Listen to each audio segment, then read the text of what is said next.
Hello and welcome to another edition of Kevin's Rambles, starring that intrepid explorer Kevin Hall. Let's see what Kevin's up to today. We're in Sutton. We're going to do another video here. So we are, oh sorry, I haven't started quite. Hello, Kevin here. Cynthia's behind me, just over there is Steve. And we are outside the parish church of St John the Baptist in Sutton. The canon here is the same canon as the previous two churches. It's not to be mixed up with the Sutton in Surrey. No, this is Sutton in West Sussex. So let's have a look through these gates here. So this is Sutton village, and this is the main path into the church of St John the Baptist. We'll have a look around the outside and then we'll have a look around the inside. Clearly there was something on this south side that was filled in there with the arch there. It's very obvious that is. It's under a tiled roof again. A wooden shingled spire to the tower. As all these churches are, they're stone built. Lovely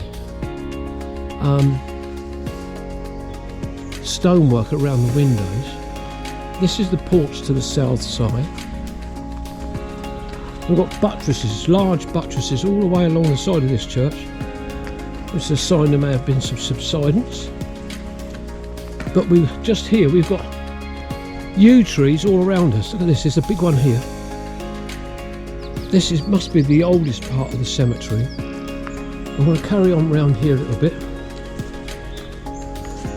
I can't get any, as you can see, I can't get any further away from the church than this. So I'm at the base of the tower now. As I tilt up towards the top, huge buttress here, just on this part here and there, and right the way up the tower. There's a red kite just over the top of that house there, and this is the west end. Large door going in there at the base of the tower. Lovely primroses here. Lovely garden here to my left hand side. Let me just move away a little bit from the church, just to give you an idea of the size.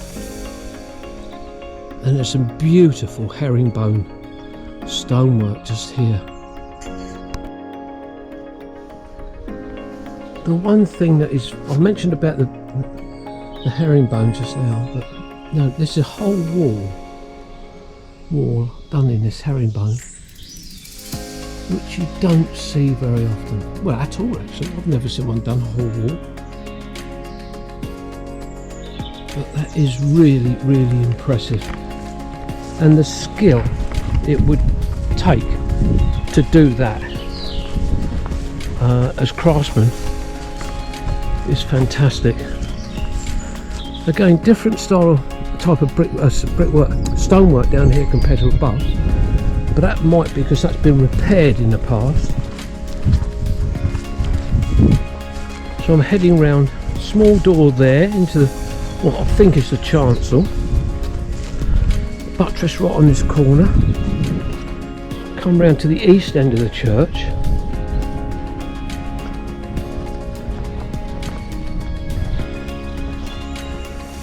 Look at that.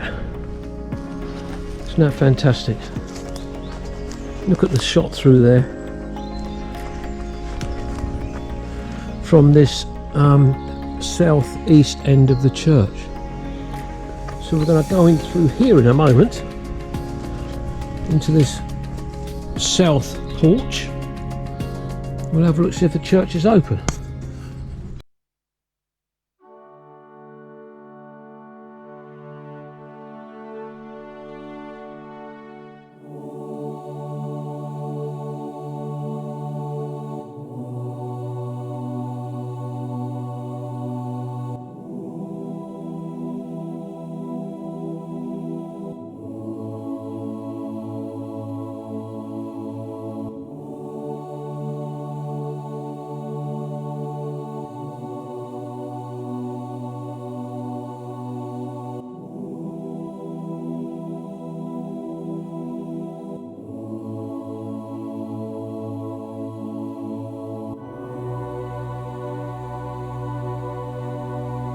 straight away inside the door we've got the font here. It's on a stone plinth. I think Steve's got some information about the font, hopefully. Yep, it's early 13th century marble with a slightly tapered octagonal bowl with 2 pointed arches each side and standing on a central stem and 8 small shafts. Apparently it's the only 13th century work in the church of any kind. Oh wow, brilliant.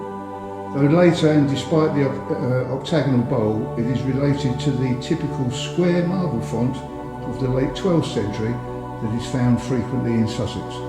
So it's obviously unusual. Yeah, absolutely. Yeah. Type. Yeah. Set right at the base of one of these pillars, and these arches. The arches are huge. Have we got a date for the church, Steve? Is there a rough date? 12th century? We're talking about 11th century. The nave is 11th century. Okay. And then the south aisle was added in the late 12th century. Yeah.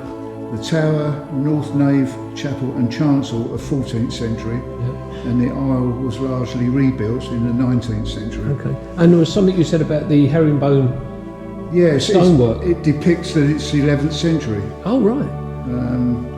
And the other thing as well, they don't know really how much older this could have been, or perhaps there was a church here before, but they found a Roman urn in 1862 under the chancel. Oh wow. So I'm looking towards the chancel now. Just in this, this north, not an aisle, but we've got the organ here, organ and organ pipes. There are some pews here. We've got the pulpit just in front of me. Pews are 17th century. Pews are 17th century, right, okay. And on the south aisle, I see there is another little stone altar with its own piscina in the corner here. And this stone altar looks very old. If we come back this way, have we got any info about the south aisle, Steve? No, about the columns here. Oh, the columns, The yeah. mouldings of the arches are carried down the outer sides, and the labels are also moulded, but they're 14th century. Oh, wow. The screen. I didn't say anything much about the screen. No, it's by somebody called Woodyear. Oh, that must be the screen back there then. Yeah. That goes into the... Doesn't give a date on that one. No, it goes to the base of the tower. So this is in the nave where we are now. But I'm just going into the chancel. It's a long chancel. It's got quite a high chancel arch. And this is the doorway that I mentioned from the outside that comes in from the chancel. Beautiful stained glass window here, which is Daniel and Saint... I can't read that name. Is this the chancel? Yeah. Yeah, it says it's Clayton and Bell. Clayton and Bell. There's the chancel side and east windows. Clayton and Bell, 1878 to 1880. That constructed them, I presume? Yeah. That made them, Yeah. And here we go up and we've got a wooden reredos behind the altar. Just there. Quite plain, like a sheep with a cross. And we've got different crops on there, which I think will depict a country church. Here we got the priest seats, and there's 3 of those. And again, just there's a piscina. We've got these interesting stone here. Whether there might have been some timbers going across here at one time, because they're identical on either side of the chancel. But the chancel east window depicts, obviously you've got Christ there on the cross, but underneath Christ we've got a Roman with a sword, and it looks as if he's going to better take the head off somebody there. Beautiful window though. Again, we've got a beautiful tiled floor near the altar, and again the altar is on a raised stone plinth there. But we were just saying that some of these names that we've been looking at are not very easy to read or pronounce. That one I think is Jeremiah, but the one over there we're thinking Marker, Cure. But yeah, it's strange. This is a credence table. Oh, a credence table, so it's not a piscina then. No, credence table. Yeah, 19th century. Marble, supported on a shaft. And it says presumably by Woodyear again. Oh, right. Which I think he's designed most of the stuff. Yeah, it does, doesn't it? Never heard of that before. Interesting, that is. Just here to the left of the screen that goes through to the tower, we've got this tapestry here. Sutton at Bignor AD 2000. And again, it depicts all the different buildings and birds, the houses in the village, and obviously this is the village setting here with the fields beyond going up onto the downs at the top. That is really, really pretty. And the workmanship that goes into that to dedicate this like this is just wonderful. Wonderful, wonderful. Again, another church with a lot of damp problems. That's the view through to the chancel.